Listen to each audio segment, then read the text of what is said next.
السلام عليكم. دي تجربة سريعة لتوصيل الجهاز. الجهاز بيبقى طالع منه كابلين البطارية، بيبقى واحد أحمر واحد أسود. الأحمر ده موجب بيتوصل مع موجب البطارية، والأسود بيتوصل مع السالب. كده الجهاز اتوصل. نفتح بقى هنا الباور. كده الجهاز اشتغل.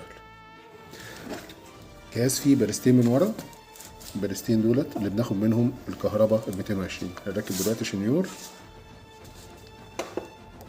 نجربه.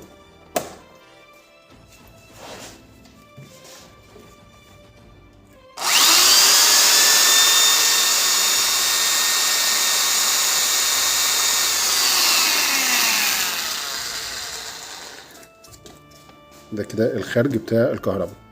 خارج الكهرباء ده ما ينفعش يلتقي مع كهرباء الحكومة. في بقى سلك هنا منفصل، سلك المنفصل ده، الكابل المنفصل ده المدخل الوحيد للكهرباء للجهاز. اول ما بيتوصل للكهرباء، هنوصله برضو للكهرباء سريعا. اول لما بتوصل للكهرباء الجهاز بيتحول لشاحن، بيشحن البطارية وفي نفس الوقت برضو يخرج ال 220. كده في الفيشة كده مركبينه في فيشة الكهرباء، ويتحول هنا اللمبة للنور الأخضر اللي هو ندخله كهرباء حكومية. كده بيشحن وفي نفس الوقت هيخرج 220.